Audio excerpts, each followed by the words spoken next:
కనిపెట్టాలి అనేదే నిజమైన ఆరాధన అవుతుంది. కాబట్టి అలాంటి సర్వశక్తిగల దేవుణ్ణి ఆరాధించేటప్పుడు ఎన్నో ఆశీర్వాదాలు మనకు కలుగుతాయి. మనము గత సంవత్సరం అంతా దేవుడు ఎలా భద్రపరిచాడో, ఎలా కాపాడాడో మనం జ్ఞాపకం చేసుకున్నప్పుడు నిజంగా మనకి ఇంకా ఎంతో ప్రేమ కలుగుతుంది. అందుకనే గడిచిన కాలంలో దేవుడు చేసిన కార్యాలన్నీ మనం జ్ఞాపకం చేసుకోవాలి. ఇతరుల కుటుంబాల్లో జరిగినటువంటి కీడు నష్టాన్ని జ్ఞాపకం చేసుకుంటే మనకెంత మేలు చేశాడో దేవుడు అర్థమవుతుందన్నమాట. దేవునికి స్తోత్రం చేద్దాం. హల్లెలూయా. యెషయా గ్రంథము 63వ అధ్యాయంలో 7 నుండి 12 వచనాలు మనం ధ్యానించుకుందాం. యెషయా గ్రంథం 63వ అధ్యాయం 7 నుండి 12 వరకు. యెహోవా మనకు చేసిన వాటన్నిటిని బట్టి యెహోవా కృపాతిశయమును, యెహోవా స్తోత్రములను గానము చేతును. తన వాత్సల్యమును బట్టియు కృపాబాహుళ్యమును బట్టియు ఇశ్రాయేలు యొక్క వంశస్థులకు ఆయన చూపిన మహాకనికరమును నేను ప్రకటన చేసేదను. చూడండి 9వ వచనం ఇంకొకటి చదవండి. 8 వారు నా జనులనియు అబద్ధములాడనేరని పిల్లలనియు అనుకుని ఆయన వారికి రక్షకుడాయను. ఇంకొకరు 9 వారి యావద్బాధలో ఆయన బాధ నొందెను, ఆయన సన్నిధి దూత వారిని రక్షించెను. ప్రేమ చేతను తాలిమి చేతను వారిని విమోచించెను. పూర్వ దినములన్నిటిను ఆయన వారిని ఎత్తుకొనుచు మోసుకొనుచు వచ్చిన. దేవునికి స్తోత్రం చెప్తాం. హల్లెలూయా. ఇశ్రాయేలీలు 40 సంవత్సరాలు ఆ అరణ్యములో నడిచారనమాట. అది వాళ్ళు నిజంగా దేవుడు ఎత్తుకోకపోతే, దేవుడు మోయకపోతే మనం ఎంత దూరం నడుస్తాము? మనము కొద్ది దూరం నడిస్తే అలసిపోతాం కదా. చిన్నపిల్లలు ఉన్నారు, ముసలి వాళ్ళు ఉన్నారు. ఇక్కడ దేవుని వాక్యం ఏం చెప్తుందంటే, వారిని ప్రేమ చేత ఓర్పు చేత వారిని విమోచించెను. పూర్వ దినములన్నిటను ఆయన వారిని ఎత్తుకొనుచు మోసుకొనుచు వచ్చెను. దేవునికి మహిమ కలుగును గాక. హల్లెలూయా. ఎత్తుకున్నాడు, మోసుకున్నాడు. ఎంత గొప్ప మాట చూసారా. దేవుడు 40 సంవత్సరాలు వారికి కాళ్ళకు వాపు రాలేదంటే, వారి బట్టలు మాసిపోలేదంటే దేవుడు ఏం చేశాడంట? ఎత్తుకున్నాడు, మోసుకొచ్చాడు. గత సంవత్సరాలు దేవుడు మనల్ని కూడా అలాగే చేశాడు.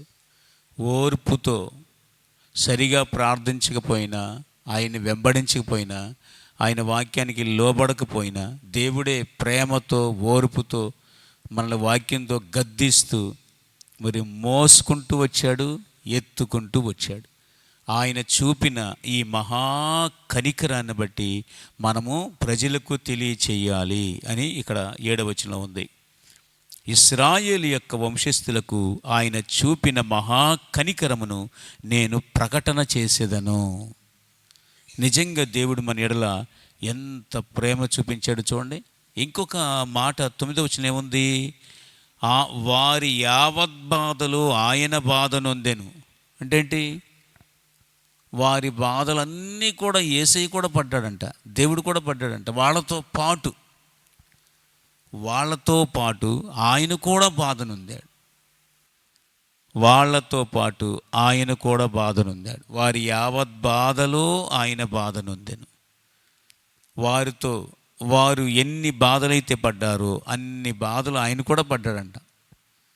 అలాగే వారిని ఓర్పుతో ప్రేమతో వారిని విమోచించాడనమాట. దేవుడు మనల్ని కూడా ఎంత భరించాడు. 25వ సంవత్సరం అంతా కూడా 25వ సంవత్సరం అంతా కూడా ఎంతో భరించాడు. కొంతమంది పొద్దుండి లేచి ప్రార్థన చేద్దాం అనుకుంటారు, చేయలేకపోతారు. అయినా కానీ దేవుడు ఏం చేస్తున్నాడు? ఓర్చుకున్నాడు. నేను ఎలాగైనా సరే ఈరోజు చేయాలనుకుంటాం, ఆ రోజు ఫుల్గా నిద్రపోతాం. అప్పుడు అలాంటి ఫెయిల్యూర్స్ అన్నిటిని కూడా దేవుడు ఓర్చుకున్నాడు అనమాట. ఓర్చుకొని ఓర్పుతో ప్రేమతో మనల్ని 25వ సంవత్సరం అంతా కాపాడాడు. అలా మోసుకొనుచు ఎత్తుకొనుచు వచ్చాడనమాట. అందుకని ఆ మాట చదివినప్పుడు మనం నెహెమ్యా గ్రంథంలో ఒక మాట చదువుతాం కదా, వారి బట్టలు మాసిపోలేదు, వారి కాళ్ళకు వాపు రాలేదు, వాళ్ళ కాళ్ళకు చెప్పులు కూడా తెగిపోలేదంట. దేవునికి స్తోత్రం చెబుదాం, హల్లెలూయా. అంటే అది దేవుడు ఎత్తుకున్నందువల్ల, దేవుడు మోసుకొచ్చినందువల్ల, అది ఎంత గొప్ప ప్రేమతో దేవుడు మనల్ని ఎత్తుకుంటున్నాడు. ఎంతో గొప్ప ప్రేమతో మనల్ని మోసుకొని ఎత్తుకొని 26వ సంవత్సరంలో దింపాడనమాట. ఈ 26వ సంవత్సరం కూడా దేవుడు ఎత్తుకోకపోతే మన పని అంతే. దేవుడు ఏం చేస్తాడు? మనల్ని ఎత్తుకుంటాడు. దాదాపుగా తల్లిదండ్రులు ఎప్పుడు ఎత్తుకుంటారు పిల్లల్ని? ఏడ్చినప్పుడు ఎత్తుకుంటారు, ఇంకా ముద్దు వచ్చినప్పుడు ఎత్తుకుంటారు, ఇంకా కష్టాలు వచ్చినప్పుడు పరిగెత్తుకుంటూ వచ్చినప్పుడు దన్నమాట లేపి ఎత్తుకుంటారు. దేవుడు కూడా ఆ 3 సందర్భాలు చాలా ప్రాముఖ్యమైనవి అనమాట. దేవునికి ముద్దు వస్తాము మనం, వస్తామా? ముద్దు వస్తాం ఎప్పుడన్నా? హ్యాపీ దేవునికి ఎప్పుడు ముద్దు వస్తాం? ఎప్పుడు ఆయనతో గడుపుతుంటేనే ముద్దు వస్తుంది అనమాట. ఆయన చుట్టూ తిరుగుతుంటేనే ముద్దు వస్తామంట. ఒక్కరోజు మొత్తం నాకు బాగా గుర్తుంది. అది ఏంటంటే ప్రభావతత్వం ఉంది చిన్న మందిరంలో. నేను 1 గంట 2 దాకా స్టాపింగ్ లేకుండా ప్రార్థన చేస్తూనే ఉన్నా. అప్పుడు నాకు స్వరం వినపడింది, కొద్దిసేపు పడుకోని. నేను స్టన్ అయిపోయింది. అంటే అందరు నిద్రపోతున్నారు, నేను ఒక్కడిని ప్రార్థన చేస్తుంటే నాకు స్వరం లాగిన కొద్దిసేపు పడుకోని. అంటే అప్పుడు ఎంతో ప్రేమ నా మీద చూపించినట్టు అనిపించింది అనమాట. అంటే దేవుడు ఎత్తుకుంటాడని మోస్తాడని మనకి బైబిల్ చెబుతుంది. ఈ సందర్భంలోనే కాదు, నిర్గమకాండంలో కూడా ఉంది. ఆయన గద్దరెక్కల మీద మోసుకొచ్చినట్టుగా మోసుకొచ్చాడు అని దేవుని వాక్యం చెబుతుంది.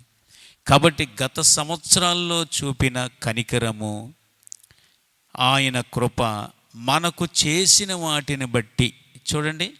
7వ వచనంలో ఏముంది? యెహోవా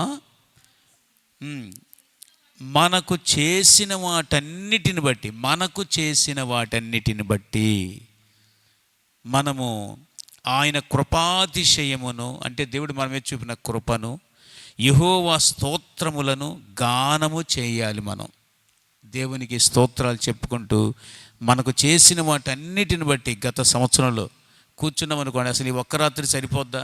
దేవుడు మనల్ని ఎలా? కాబట్టి ఈరోజు మరి ఒకరిని దర్శించడానికి వెళ్తే సున్నం కొడుతూ, సున్నం కొట్టమా, రేకులు పగిలినాయని వాటికి ఏదో పూయడానికి ఎక్కాడనమాట. మోషే తెలుసు కదా మీకు, వెంగళరావు నగర్ మోషే. కానీ పాపం కింద పడిపోయాడు. కింద పడిపోయి నడుము కొంచెం దెబ్బ తగిలింది, చెయ్యి ఇట్లా ఆనిచాడనమాట. ఆయన పడ్డప్పుడు ఆయనతో పాటు పాము కూడా పడిందంట కింద. కానీ పాము ఏ హాని చేయకుండా మరి ఆయనకి దేవుడు ఎంతో మేలు చేసి క్షేమంగా ఉంచాడనమాట. కాబట్టి దేవుడు అంత కనికరం మన మీద చూపిస్తూ ఉంటాడు. ఆపత్కాలములో దేవుడు మనకు ఎత్తుకుంటాడనమాట. ఎత్తుకొని మనల్ని ఆపదలన్నీ తప్పిస్తాడు. మనమేమనుకుంటాం? నేనే భరిస్తాను ఈ బాధ అంటాం. కానీ ఆ బాధలు యేసయ్య కూడా బాధ భరిస్తుంటాడు. నా కూతురు ఇంత బాధపడుతుంది, నా కుమారుడు ఇలా బాధపడుతున్నాడని ఆయన కూడా బాధపడతాడు. కానీ మనం ఏం చేస్తామంటే కొంత అనుభవం కోసం ఆయన మనల్ని అందులో ఉంచుతాడు. నీ ప్రజలందరూ తమది కాని దేశములో బానిసలుగా ఉంటారు అని చెప్పాడు దేవుడు.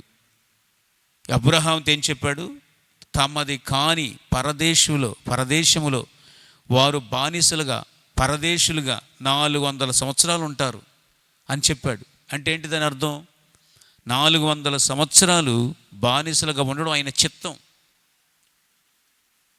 ఆయన అద్భుతాలు చేయడానికి, ఆయనే దేవుడిని నిరూపించుకోవడానికి తన ప్రజల్ని బానిసలుగా పెట్టడం అనేది ఆయన చిత్తం అన్నమాట. చూడండి, అబ్రహాముతో చెప్పాడు, ఇశ్రాయేలు ఐగుప్తులోకి వెళ్ళకముందే చెప్పాడు. 15వ అధ్యాయం చూడండి, ఆదికాండం 15వ అధ్యాయంలో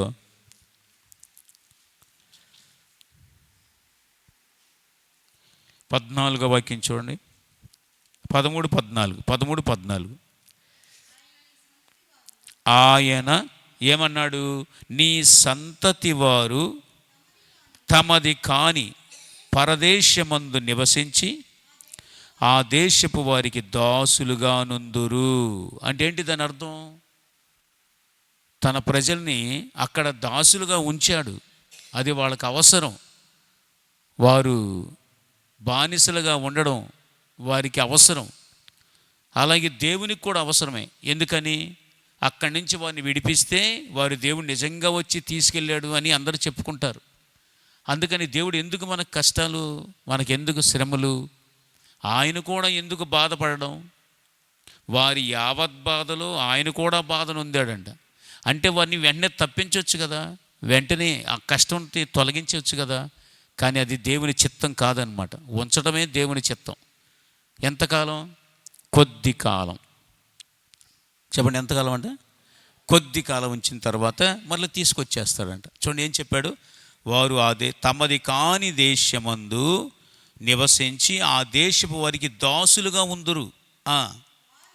వారు 400 ఏండ్లు వీరిని శ్రమ పెట్టుదురు. చూసారా మాట? చూసారా? ఎన్ని వందల సంవత్సరాలు?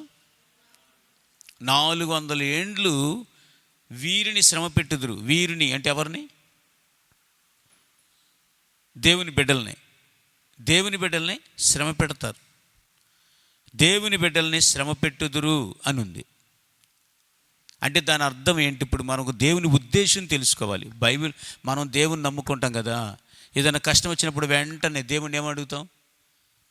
అయ్యా తొలగించే అంటాం కదా. అది వెంటనే తొలగదు. ఎందుకని? ఇక్కడ ఏమన్నా చూడండి, అబ్రహాముకి ఇంకా పిల్లలు పుట్టలేదు, అబ్రహాముకి ఇంకా అసలు ఒక్కరు ఇస్సాకు కూడా పుట్టలేదు.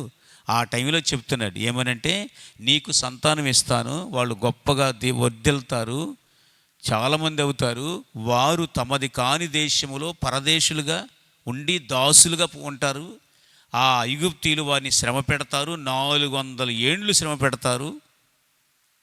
ఆ తరువాత చూడండి ఏమంటున్నాడు? శ్రమ పెట్టుదురు.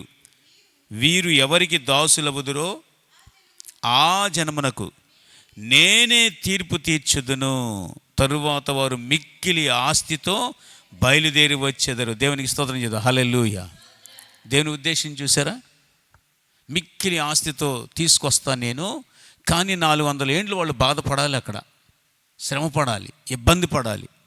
ఆ తర్వాత ఎవరైతే వీరిని బాధ పెట్టారో నేనే వాళ్ళకి తీర్పు తీరుస్తా అని ఫ్యూచర్ అంతా చెప్పేశాడు దేవుడు అబ్రహాంకి.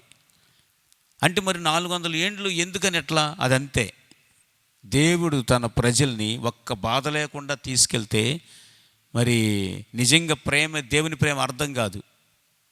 మనకి ఏ కష్టం లేకుండా ఉందనుకోండి, దేవునితో అసలు సహవాసమే చేయం, ప్రార్థనే చేయం. యేసయ్య నమ్ముకున్న వెంటనే దెబ్బకి ఎగిరిపోయింది అనుకోండి బాధ, ఇంకంతే. ఇక మనకి భక్తి నిజంగా ఉండదు, సరైన భక్తి ఉండదన్నమాట. నిజమైన భక్తి చేయించడం కోసం దేవుడు అలా పెట్టాడు. కాబట్టి బైబిల్ ఏం చెప్తుంది? మహాశ్రమలలో దేవుడు వారిని ఎత్తుకున్నాడు, మోసుకొచ్చాడు. ఆ బాధ అంతా ఎందుకు ఆయనకి? నడిపించడం ఎందుకు, వదిలిపెట్టడం ఎందుకు, మళ్ళీ మోసుకురావడం ఎందుకు? ఇదంతా ఏంటంటే తన పిల్లలు దేవుని ప్రేమను అర్థం చేసుకోవాలి, ఆ కష్టాల్లో దేవుణ్ణి ఆశ్రయించడం అర్థం చేసుకోవాలి. 2. ఒకటేమో ఆయన దగ్గర పరిగెత్తుకుంటూ వచ్చి డాడీ అని పరిగెత్తుకుంటూ వచ్చి కాళ్ళు పట్టుకున్నప్పుడు ఆయన లేపి ఎత్తుకోవడం. అలాంటప్పుడు ఏమర్థమవుద్ది? ఆ పిల్లలకు తండ్రి మీద ప్రేమ, తండ్రి గొప్పతనం ఇన్ని అర్థమవుతాయి. అందుకని దేవుడు ఏం చేస్తాడు? ఎవరైతే బాధ పెట్టారో వారికి నేనే తీర్పు తీరుస్తా. మిక్కిలి ఆస్తితో తీసుకొస్తా అని చెప్తున్నాడు. అబ్రహాము నమ్మేసి హాయిగా నువ్వు చచ్చిపోతావని చెప్పాడు, నువ్వు క్షేమంగా నా దగ్గరకు వస్తావు, కానీ నీ పిల్లలకి ఏం జరుగుద్దో చూడు ఒకసారి అని అసలు ఇస్సాకు కూడా పుట్టక మునిపే చెప్పేశాడు. దేవుని మైండ్ మనకు అర్థమైంది అనుకోండి, హ్యాపీగా ఉంటాం. చాలామంది ఎన్నో ఆశలతో పెళ్ళిళ్ళు చేసుకుంటారు, ఎన్నో ఆశలతో రకరకాలుగా ఆలోచించుకొని నా కుటుంబం చాలా బాగుంటుంది అని అనుకుంటారు. కానీ దేవుడు అనేక శ్రమలు, ఒకవేళ మంచి ఆస్తిపరులు చేసుకుంటారు, నాకేం పర్వాలేదు ఆస్తి ఉందని, వాళ్ళకు కూడా శ్రమలు, వాళ్ళకు కూడా కష్టాలు, వాళ్ళకి ఇబ్బందులు, వాళ్ళకుండే కష్టాలు, వాళ్ళకి ఏమీ లేకపోయినా వాళ్ళకి శ్రమలు. దేవుని పిల్లలైన వారు ఎక్కడ ఏ ఇంటిలో ఉన్నా ఎక్కడ ఉన్నా తప్పకుండా దేవుడు ఒక శ్రమ అనేది వారికి ఏర్పాటు చేసి పెడతాడు. మంచిదే కాదా? మంచిదే కదా? దేవుడు ఏమంటున్నాడు అబ్రహాముకి? పిల్లల కోసం చేస్తున్నాడు. అయ్యా నాకు సంతానం ఇస్తానన్నావు, ఇంకా ఇవ్వలేదు అని అడుగుతున్నాడు. అలా అడుగుతుంటే ఒకరోజు మొత్తం చెప్పుకొచ్చాడనమాట. నేను నీ సంతానాన్ని ఆకాశ నక్షత్రలాగా చేస్తాను, అయితే వారు తమది కాని దేశములో 400 ఏండ్లు ఉంటారు, వాళ్ళు బానిసలుగా ఉంటారు, ఆ తర్వాత నేనే తీసుకొస్తా అని చెప్పాడు. వారు వీరిని శ్రమ పెట్టుదురు అంటున్నాడు. అంటే దేవునికి అంతా తెలుసా లేదా? శ్రమ పెడతారు, ఆ తర్వాత నేనే తీర్పు తీరుస్తా అని చెప్పి మొత్తం జరగబోయేదంతా చెప్పాడు. ఆ విధంగా దేవుడు 400 ఏండ్లు వాళ్ళతో కూడా బాధపడ్డాడు. ఎక్కడ? ఐగుప్తులో దేవుడు కూడా బాధపడ్డాడు. వారి యావద్బాధలో ఇటుకలు చేయమని కొడుతున్నప్పుడు మరి ఎంతగా దేవుడు కూడా బాధ పొంది, టైం వచ్చిన తర్వాత ఇక నా పిల్లల్ని ఇక్కడ ఉంచకూడదు, అప్పుడు ఐగుప్తీయులందరూ నన్ను తెలుసుకుంటారు, వీళ్ళ దేవుడు గొప్ప దేవుడని నిరూపించుకుంటాను అని అప్పుడు దాకా దేవుడు కూడా ఓర్చుకున్నాడనమాట. కాబట్టి ఆ విధంగా వాళ్ళకి క్రొత్త సంవత్సరం, క్రొత్త ధనం ఎప్పుడు వచ్చింది? ఎప్పుడైతే ఫరో రాజు పరిగెత్తుకుంటూ వచ్చి, అయ్యా మీ దేవుడు గొప్పవాడు, మా దేవతలందరూ ఏమి చేయలేకపోయారు, నా కొడుకు చచ్చిపోయాడు, మా దేశంలో అందరి ఇళ్లలో ఏడుపు ఉంది, శవం ఉంది, దయచేసి మీరు వెళ్ళిపోండి, మీ దేవుడు గొప్ప దేవుడు అని తరిమినప్పుడు అప్పుడు ఎంతో సంబరపడిపోయారు ఇశ్రాయేలు అందరూ, సంబరపడ్డారు. మోషే కూడా ఎంతో ఆనందంగా ఉన్నాడు, మన దేవుడు గొప్ప దేవుడు, నీతిగల దేవుడు అని. ఆ విధంగా 400 ఏండ్లు బాధ పొందాడు దేవుడు అక్కడ. మనకు కష్టం వచ్చినప్పుడు ఎవరు బాధపడతారు? యేసయ్య కూడా బాధపడతాడు. మనం అనుకోవచ్చు తీసేయచ్చు కదా అంటాము, అది తీయడు. ఎందుకని చెప్పండి? ఇశ్రాయేలులకు దేవుడున్నాడు, గొప్ప దేవుడు ఉన్నాడు అని ఆ ఫరో దేశం అంతా తెలుసుకోవడానికి అలా చేశాడు. సర్వలోకం తెలుసుకోవాలని దేవుడు ఆ విధంగా చేసి, తరువాత అరణ్యములో 40 సంవత్సరాలు, అక్కడ 400 ఏండ్లు, అరణ్యములో 40 సంవత్సరాలు దేవుడు వారిని మోసుకుంటూ ఎత్తుకుంటూ వచ్చాడు. అలాగే మనల్ని ఏం చేశాడు? 25వ సంవత్సరం అంతా మన బాధలు వచ్చినాయి కదా, మనతో పాటు ఆయన కూడా బాధపడు. మా అక్క చెప్పేది అనమాట, ఇది ఒక దర్శనం చెప్పింది. ఏంటంటే ఆయన తన భర్త వల్ల బాధపడుతూ ఉన్నప్పుడు ఆమె పేడ నీళ్ళ కల్లాపు అంటారు కదా, అది చల్లుతుంటే ప్రభువు కూడా వచ్చి కొడుతున్నాడంట, కల్లాపు కొడుతున్నాడు. అదే నువ్వు కొడుతున్నావు ఏంటి అన్నదండి. అమ్మ నీ బాధ నేను కూడా పంచుకుంటున్నాను అన్నాడంట. ఆ తర్వాత ఒక కాకరకాయ తీసుకొచ్చి దీన్ని చూపించి, ఇది పారేయమంటావా, కూర వండుకోవచ్చా అని అడిగాడంట. ఇది కూర వండుకోవచ్చు అని. చేదు కదా పారేస్తానంటే లేదు కూర వండుకోవచ్చు అని చెప్పిందంట. అట్లాగే ఎవరిని కూడా విసిరేయకూడదు, చేదుగా ఉందని దాన్ని వండే రీతిలో చక్కగా వండితే ఇది పురుగు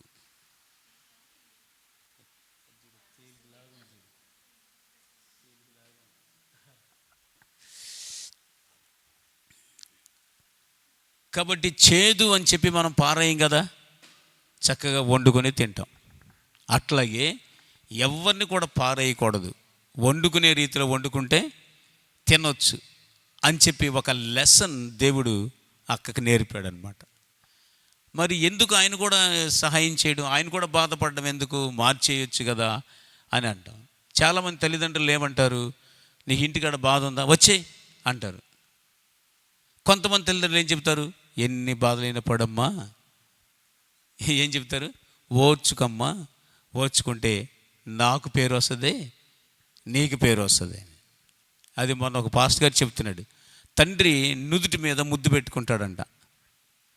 ఎందుకని, నువ్వెక్కడికి కాపురం చేస్తున్నావో అక్కడ వాళ్ళ డాడీ బాగా పెంచాడని, తలెత్తుకుని బ్రతికేటట్లుగా నువ్వు అక్కడ బాగా చేస్తుంటే ఇక్కడ నేను తలెత్తుకుని జీవిస్తాను, నేను మీ ఇంటికి వచ్చినప్పుడు కూడా నాకెంతో విలువ ఉంటుంది, కాబట్టి నువ్వు ఓర్చుకో అని చెప్పి ముద్దు పెట్టుకుంటాడు. కాబట్టి దేవుడు కూడా అదే, తన ప్రజలు ఎక్కడున్నా సరే వాళ్ళని ఆ శ్రమలో నుండి ఆయన కూడా బాధపడి ఆ తర్వాత విడిపించేదాకా ఓర్చుకోమంటున్నాడు. ఖచ్చితంగా నేను విడిపిస్తాను.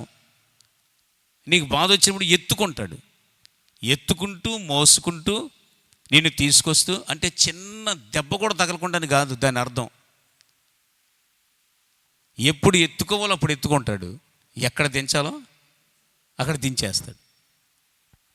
కాబట్టి మనం ఏం చేస్తాం, కొంతమంది ఎత్తు మరుగుతారు.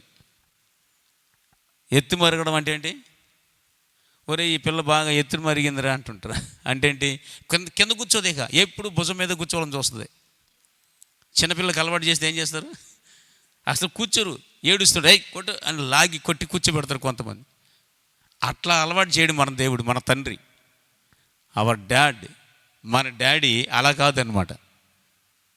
ఏం చేస్తాడు, ఎత్తుకునే చోట ఎత్తుకుంటాడు, ముద్దు పెట్టుకునే చోట ముద్దు పెట్టుకుంటాడు. కొన్ని చోట్ల అబ్బా నేను కాలిపోతున్నా తీ తొందరగా అంటే, లేదు లేదు నువ్వు కాలాలి కొంత అని చెప్పేసి ఏం చేస్తాడంట, అక్కడ పెడతాడు. అబ్రహాముకు చెప్పిన మాట చూస్తే ఆశ్చర్యపోతాం, నీ సంతానము 400 ఏండ్లు వేరే దేశంలో పరదేశులుగా ఉంటారు, వారు వీరిని శ్రమ పెడతారు, ఆ తరువాత నేనే తీసుకొస్తా. మిక్కిలి ఆస్తితో, అంటే ఎవరు శ్రమ భరిస్తారో దేవుడు వారిని ఏం చేస్తాడు, విస్తారంగా దీవిస్తాడని అర్థం. ఆస్తి కావచ్చు, నిజమైన ఆస్తి ఏంటి, ప్రేమ, సంతోషం, సమాధానం, ఆనందం, అదే కదా, వాటన్నిటితో నింపుతాడు. ఓర్పు లేకపోతే ఇదంతా కోల్పోతాం. దేవుడికే ఎంత ఓర్పు చూడండి, ప్రేమ చేత, తాలిమి చేత ఆయన వారిని మోసుకుంటూ ఎత్తుకుంటూ వచ్చాడు. మనల్ని అలాగే ఎత్తుకుంటూ వచ్చాడు. మనకి దేవుడు ఏం నేర్పిస్తున్నాడు, మీరు కూడా ప్రేమగా ఉండండి, ఓర్పుతో ఉండండి. ఈ సంవత్సరంలో అదే మనం నేర్చుకోవాలి.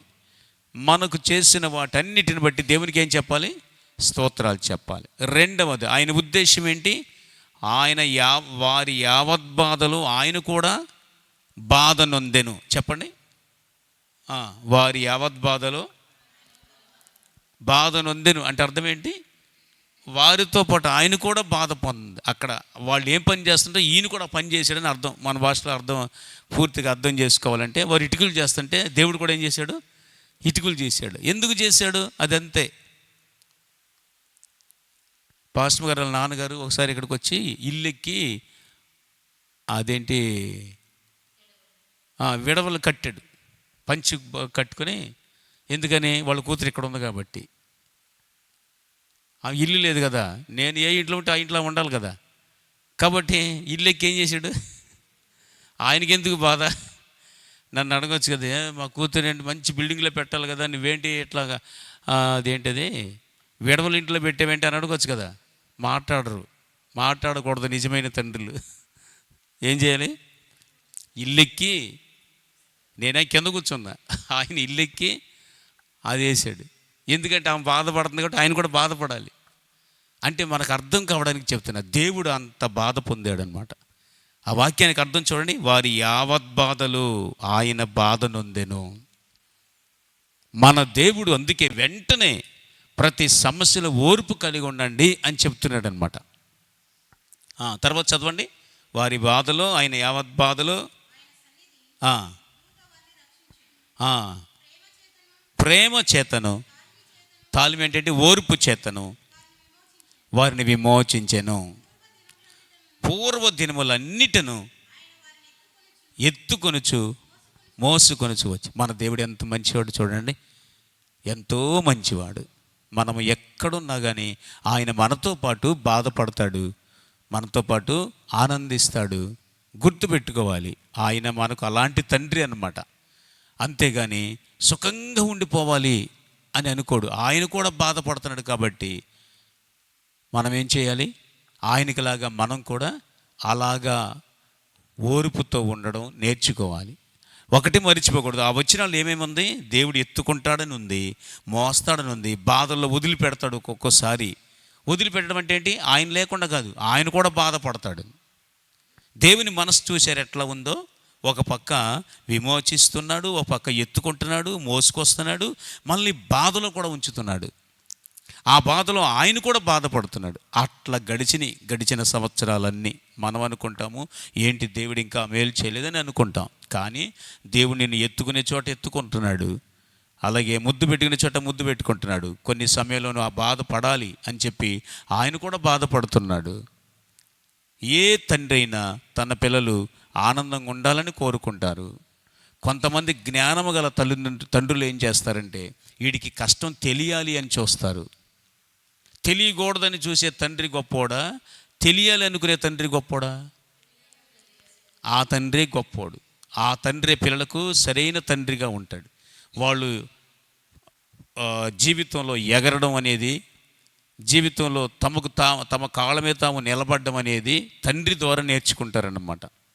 కాబట్టి మన తండ్రి అయిన దేవుడు కూడా అంతే, యావత్ బాధలు మనతో కూడా బాధపడతాడు. మనం అనుకోవచ్చు ఏమీ లేదేంటి ఇంట్లో అని, ఆయన కూడా అట్లాగే మనతో ఆ విధంగా ఉంటాడు. అందుకని బైబిల్ ఏముందంటే, ఇస్సాకుని క్రమముగా వర్ధిల్ల చేశాడంట. ఒకేసారి కాకుండా ఆ విధంగా వర్ధిల్ల చేస్తూ వచ్చాడు. కాబట్టి దేవుడు మన ఎడల అంత ప్రేమతో గడిచిన సంవత్సరాలన్నీ కాపాడాడని గుర్తు తెచ్చుకొని, మనకు చేసిన వాటన్నిటిని బట్టి మనం స్తోత్రాలు చేయాలి, గానం చేయాలి. ఇది మొదటి ఆల్ నైట్ ప్రేయర్ కాబట్టి మనం దేవుని స్తుతించుకోవడానికి ఇచ్చాడు ఈ సంవత్సరం. గడిచిన సంవత్సరాలు ఆయన మనసు కొంతమందికి అర్థం కాదు. దేవుని మనసు ఏంటి చెప్పండి? ఇప్పుడు నీతో పాటు బాధపడడం ఆయనకి ఇష్టం. అంత మాత్రం కాకుండా నిన్ను సుఖంగా పెట్టడం మాత్రం ఇష్టం కాదు. ఒక మంచి తండ్రిగా ఆయన మనల్ని కొన్ని బాధలు అలా తీసుకెళ్తుంటాడు, తీసుకెళ్తాడు. అందుకని ఏముంది?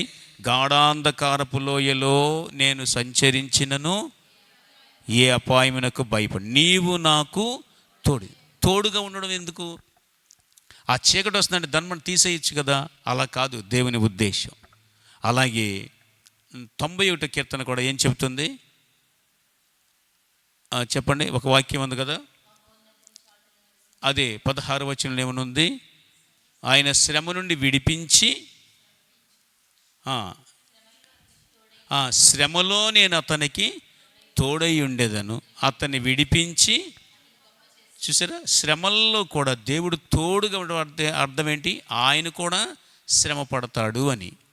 ఆయన కూడా శ్రమ పడతాడు. కాబట్టి మనము బాధలో ఉన్నప్పుడు ఆయన కూడా బాధపడతాడు. అయితే దాని ద్వారా మనకు ఒక పాఠం నేర్పించి, మనము మరలా బాధ నుండి విడిపించి మనల్ని గొప్ప చేస్తాడు. ఆ బాధ నుండి విడిపించి గొప్ప చేస్తాడు. ఈలోపు నీవు ఎంతగానో ఓర్పు సహనంతో ఉండాలి. దేవునికి మహిమ కలుగును గాక. హల్లెలూయా. కాబట్టి 2026వ సంవత్సరం అంతా కూడా దేవుడు నాకు తోడుగా ఉండాలని ప్రార్థన చేసుకోవాలి. నాకు తోడుగా ఉండే దేవుడిని, నా బాధలో ఆయన కూడా బాధపడుతున్నాడా అని అర్థం చేసుకోవాలి. అట్లాగే ఆయన నన్ను ఎత్తుకుంటాడని, నన్ను మోస్తాడని అర్థం చేసుకుంటే ఎప్పుడు చూసినా ఆయన పాదాల దగ్గరే గడపాలనిపిస్తుంది మనకి. అక్కడే ఆయన పాదాల దగ్గరే గడిపి ఎంతో తోడుగా ఉండాలని మనం ప్రార్థన చేసుకోవాలి. కాబట్టి తండ్రులు మనుషులు రకరకాలుగా ఉండొచ్చు. కొంతమంది కూతురు ఏడుస్తుందంటే, కొడుకు ఏడుస్తున్నాడంటే ఇంకా స్వార్థంతో ఉండిపోవచ్చు. ఎందుకు కష్టపెడుతున్నావు నా కొడుకుని లేదా నా కూతుర్ని అని అనొచ్చు. కానీ దేవుడు అట్లా కనడు. దేవుడు ఏమంటాడు? ఇది నీకు అవసరం నా కుమారుడా, ఇది నీకు అవసరం నా కుమార్తె అని కొద్దిగా బాధలో ఉంచి, తరువాత ఎవరైతే బాధ పెట్టారో, ఎవరైతే హింసించారో వారికి ఏం చేస్తారంట? తీర్పు తీరుస్తాడంట. అరే వీళ్ళని ఏమనకూడదు, దేవుని బిడ్డని తెలిసేటట్టుగా చేస్తాడనమాట. ఈలోపు మనకేం ఏముండాలి? ఓర్పు ఉండాలి. ఈ సంవత్సరం అలా నడుచుకోవడానికి ప్రార్థన చేసుకోవాలి. ఓర్పు ద్వారా మనము దేవుని మహిమను చూపిస్తాం. ఆయన మనతో పాటు బాధపడి మనల్ని విడిపించి మనల్ని గొప్ప చేస్తాడు. కాబట్టి గత సంవత్సరంలో అలాగే చేశాడు, ఈ సంవత్సరం కూడా అలాగే చేస్తాడు దేవుడు. మనం ఓర్చుకున్నాం అనుకోండి, అప్పుడు మనం దేవుని దగ్గరే కన్నీరు కార్చామనుకోండి, దేవుడు ఖచ్చితంగా ఏం చెప్పాడు చెప్పండి? వారు వీరిని శ్రమ పెట్టుదురు. చెప్పండి, వారు వీరిని శ్రమ పెట్టుదురు. తరువాత ఎవరైతే హింసించారో, ఎవరైతే బాధ పెట్టారో నేనే వారికి తీర్పు తీరుస్తాను. వారు మిక్కిలి ఆస్తితో బయలుదేరుదురు. ఓర్చుకున్న వారందరూ మిక్కిలి ఆస్తితోనే ఉంటారనమాట. ఖచ్చితంగా దేవుడు వారికి విస్తారమైనటువంటి ఆశీర్వాదాన్ని దేవుడు కలగజేస్తాడు. ఇశ్రాయేలు అంట చాలా బాధ పెట్టారంట దేవుణ్ణి. 13వ వచనంలో ఉంటుంది, దేవుని రకరకాలుగా ప్రశ్నలు వేశారంట. మోషేకు తోడుగా ఉన్న ఆయన బాహుబలం ఏమైపోయింది, మాకు ఏం సహాయం చేయలేదే అనేవాళ్ళు అంట వాళ్ళ బాధలో. అలాంటి మీరు ఇంటి దగ్గర చదవండి, 13 నుంచి వాళ్ళు దేవుని ఎలా శోధించారో రాయబడి ఉంటుంది, ఏ విధంగా అనుమానించారో రాయబడి ఉంటుంది. కానీ దేవుని మనసు అర్థమైన వాళ్ళందరికీ కూడా ఈ రాత్రి ఆ ప్రేమ గల తండ్రి పాదాల మీదే ఉండాలనిపిస్తుంది. యేసయ్య ఎంత ప్రేమ గలవాడా, నా బాధలో ఆయన కూడా బాధ పొందాడా, నన్ను ఎత్తుకునే టైంలో ఎత్తుకున్నాడా. చూడండి, ఎప్పుడైనా కోపం వచ్చి ఇసుకున్నాం అనుకోండి, మరలా వచ్చి ఎవరైనా బతులాడుతుంటే అప్పుడు ఎవరు ఎత్తుకున్నట్టు? దేవుడే ఎత్తుకున్నట్టు. ఎవరు? దేవుడే ఎత్తుకున్నట్టు. దేవుడు ఎత్తుకుని మనల్ని మోసుకుంటూ ఆ విధంగా గడిచిన సంవత్సరాలు దేవుని కృపలో సాగిపోయాయి. ఇప్పుడు కూడా మనల్ని ఎత్తుకుంటాడని మరిచిపోవద్దు. అయితే ఎప్పుడైనా బాధలో ఉన్నప్పుడు మనము దేవుణ్ణి ఘనపరిచే వారముగా ఉండాలి. మనకు చేసిన వాటన్నిటిని బట్టి దేవుని ఏం చేయాలి? స్తోత్రించాలి. అలాగే ఆయన గానములను మనము ఆయనకు స్తుతి గానాలు చేస్తూ ఆయన ఘనపరుస్తూ మనం ఈ లోకంలో సాగిపోవాలి. మన దేవుడు ఎత్తుకుంటాడు. అందుకని బైబిల్ 103వ కీర్తనలో కూడా ఉంది, ఏమని? తండ్రి తన కుమారుడు ఇలా జాలిపడినట్లు యెహోవా తన యందు భయభక్తులు గలవారి యెడల జాలి పడతాడని. అలాగే ఆయన చూపిన మహా కనికరం అని కూడా మనం చూసాం. కనికరాన్ని బట్టి మనము దేవునికి స్తోత్రాలు చెప్పాలి. మనం ఏడ్చుకుంటూ ఉంటే దేవుడు ఖచ్చితంగా ఏం చెప్తాడంటే, వచ్చి కొంచెం ఓర్చుకో అమ్మా, నేను కూడా నీతో పాటు ఉన్నాను, ఏం భయపడకు అని చెప్తాడనమాట. ఆ తర్వాత 400 ఏండ్లు ఐగుప్తులో దేవుడు ఉన్నాడా లేదా? ఉన్నాడా లేదా? ఉన్నాడు. ఎన్ని వందల ఏండ్లు? 400 ఏండ్లు బాధపడి అద్భుత రీతిలో సమయం వచ్చిన తర్వాత ఆ దినమే అని ఉంటుంది, ఆ రోజే అని ఉంటుంది. ఒక్క చిన్న గొర్రె డెక్క కూడా వదిలిపెట్టకుండా మొత్తం తీసుకొచ్చేస్తానని చెప్పాడు. మొత్తం అందరూ కూడా ఆ రోజే, ఆ దేవుని సేనలన్నీ ఆ దినమే అని ఉంటుంది. అంటే ఏంటి దాని అర్థం? సమయం వచ్చిన తర్వాత ఇంకా అక్కడ ఉండడానికి లేదు. 400 ఏండ్లు చాలు, ఇంకా అవసరం నీకు. నీ దుఃఖ దినములు తీరిపోయాయి, పదా ముందు నిన్నెవరు బాధ పెట్టారో వాళ్ళంతా చూస్తా అంటాడనమాట. అప్పుడు ఫరో రాజు గడగడ వణిగిపోయాడు. అప్పుడు దాకా అతిశయపడిన వాళ్ళందరూ పారిపోయి దాక్కోవడానికి వెళ్ళిపోయారు. ఎందుకు చెప్పండి? వారి కుమారులందరూ చచ్చిపోయారు, మొట్టమొదటి పుట్టిన కూతుర్లందరూ చచ్చిపోయారు. అందరికీ దడొచ్చేసింది. ఐగుప్తు దేవతలు వేస్ట్ అని అందరికి అర్థమైపోయింది. అమ్మో ఇంకా ఇక్కడ ఉంటే మన పని అయిపోద్ది అనుకొని ఫరో రాజు సేవకులందరూ వచ్చేసి రాజుని తిడుతున్నారు. రాజా, వాళ్ళని ఎందుకు ఇక్కడ పెట్టుకున్నావు? వాళ్ళ దేవుడు మన దేవతలందరూ నాశనం చేసేసాడు, తీసుకెళ్ళిపోండి, చెప్తావా చెప్పవా అని రాజు మీదకి వెళ్తే రాజు వెంటనే ఫరోని మోషేని పిలిపించి వెళ్ళిపోమని చెప్పాడు. ఆ రోజు వచ్చిందంటే ఇంకా ఏది కూడా ఆగదన్నమాట. మరి 100 ఏండ్లు ఎందుకు ఆగాడు అంటే వీళ్ళకి అవసరం కాబట్టి. ఎవరికి? ఇశ్రాయేలుకి అవసరం, దేవునికి అవసరం, ఐగుప్తీలకు కూడా అవసరం. ఐగుప్తీలేమో వాళ్ళ దేవుడు గొప్ప దేవుడు అని తెలుసుకోవాలి.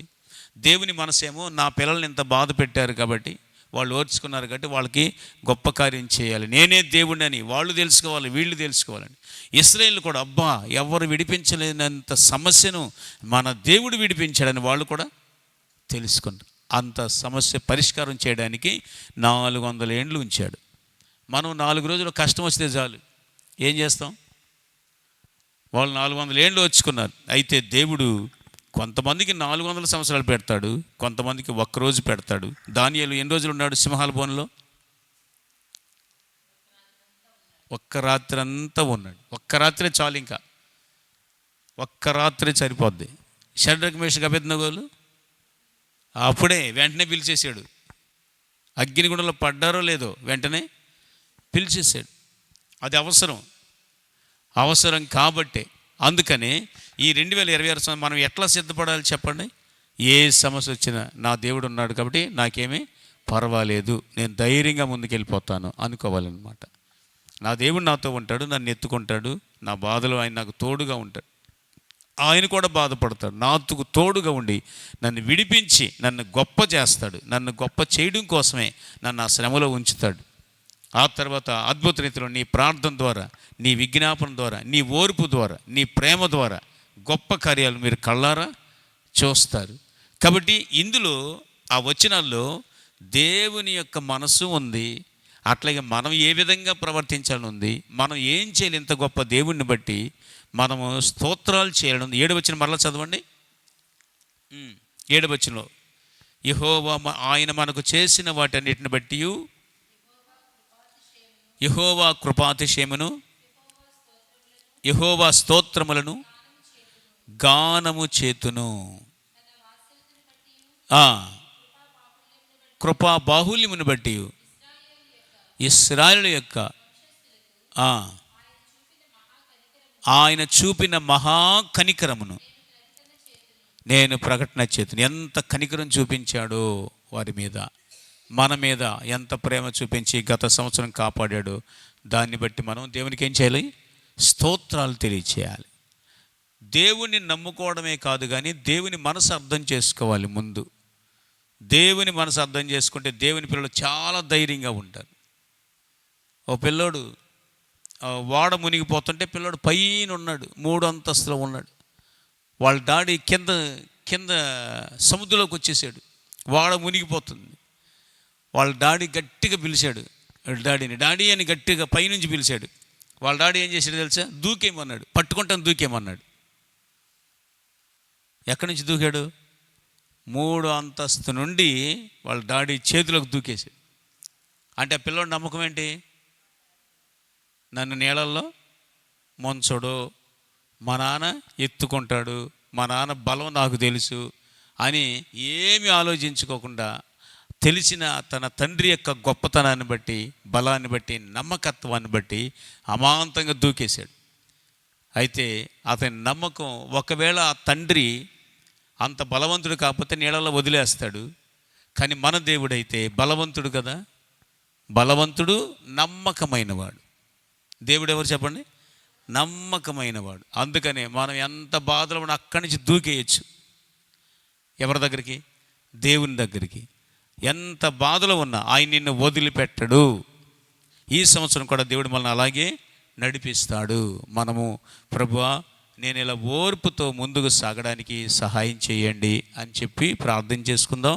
అలాగే ఈ సంవత్సరంలో, గత సంవత్సరం నా మీద ఎంత కనికరం చూపించావు, ఎంత ప్రేమతో నన్ను తీసుకొచ్చావు, నన్ను ఎత్తుకున్నావు. నా కష్టాల్లో, నా బాధలో, నా కన్నీటిలో నీవే నాకు తోడుకున్నావు. అయితే నువ్వు మంచి తండ్రివి కాబట్టి ఒక్కొక్క సమయంలో నాకు బాధ, కష్టం వచ్చినప్పుడు నీవు నాకు తోడుగా ఉన్నావని నాకు అర్థమైంది. వారి యావత్ బాధలు ఆయన కూడా బాధ నొందెను అనే మాటే ఎంత గొప్పది చూసారా? విడిపించగలవాడయ్యుండి కూడా ఏం చేశాడు? విడిపించగలవాడయ్యుండి కూడా 400 సంవత్సరాలు అక్కడ బాధపడ్డాడు. ఎందుకంటే ఆయన టైం కోసం ఆయన కూడా ఓర్చుకుంటాడు. నిన్ను ఒంటరిగా మాత్రం విడిచిపెట్టకుండా నీతోనే ఉంటాడు. ఉండి ఎవరెవరు నిన్నేమంటున్నారో, ఎవరెవరు నిన్ను ఎలా బాధిస్తున్నారో అంతటినీ గుర్తుపెట్టుకొని ఆ తర్వాత నేనే వారికి తీర్పు తీరుస్తా అని చెప్పాడు.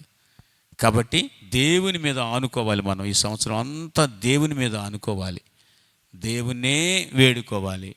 నా దేవుడు నాతో ఉంటాడు, నన్ను విడిచిపెట్టడు. నాకు ప్రార్థన చేసుకోవడానికి ఈ సంవత్సరం మనకు అవకాశం ఉన్నప్పుడల్లా ప్రార్థన చేస్తూనే ఉండాలి. చెప్పండి, మనం ఎప్పుడు కూడా దేవుని మీదే ఆనుకుంటూ ఉంటే ఆయన మనల్ని ఎత్తుకుంటాడు, మనల్ని ఎప్పుడు కూడా విడిచిపెట్టాడు. నీతో కలిసి బాధపడతాడు, ఆ తర్వాత నిన్ను విడిపిస్తాడు. ఎత్తుకునే టైంలో ఎత్తుకుంటాడు, నిన్ను మోసుకొస్తాడు. అదే ఒకరు చెప్పారు కదా, ఎక్కడో బాధలో ఉంటే ఇసుకలో ఎడారిలో అప్పుడు దాకా ఇద్దరు నడిచినట్టుందంట. ఆ తర్వాత ముళ్ళ కంపలు అవన్నీ వచ్చేస్తే ఆ తర్వాత నుంచి ఆ ముళ్ళ కంపుల్లో ఒక్కరు నడిచినట్టే ఉందంట ఆ వ్యక్తికి ఆ దర్శనంలో. అప్పుడు దేవుడి మీద బాధపడుతున్నాడు, ఏమని, ఇప్పుడు అక్కడ దాకా నాతో వచ్చి ఇప్పుడు నన్ను ఒక్కదాన్నే వదిలేసేసి వెళ్ళిపోయాడు దేవుడు, నాకేం సహాయం చేయలేదు అని అనుకుంటున్నాడు. అంటే ఇసుకలో ఆ అడుగులు పడ్డాయన్నమాట. ఆ ముళ్ళ కంపలు ఉన్న చోట ఒకరు నడిచినట్టే ఉంది. ఇతనేమనుకుంటున్నాడంటే, దేవుడు నన్ను వదిలిపెట్టేశాడు, నేను నా అడుగులే ఇవి, నేనే నడుచుకుంటూ వచ్చాను. అప్పుడు దేవుడు చెప్పాడంటే ఏమని, ఆ అడుగులు నీవి కాదు, ఆ అడుగులు నావి అని చెప్పాడంట. ఎందుకనంటే నేనే ఎత్తుకున్నాను నిన్ను అని. దేవుని మనసు అర్థం కాకపోతే మనమే దిగులు పడుతుంటాం. దేవుడు నిన్ను కానీ నన్ను కానీ ఎప్పుడూ వదిలిపెట్టడు. గత సంవత్సరం అంతా ప్రేమ చూపించిన దేవుడు ఈ సంవత్సరంలో కూడా మనకు అలాగే ప్రేమ చూపించి మనల్ని ఎత్తుకుంటాడు, మోసుకుంటూ వెళ్తాడు. ఆయనకే మహిమ కలుగునుగాక. ఆమేన్. ప్రార్థన చేసుకుందాం, అందరం కూడా ప్రార్థన చేసుకుందాం. ప్రియమైన ప్రభువా, ఈ రాత్రి మీరు మీ నమ్మకత్వం, మీ గొప్పతనం, మీరంత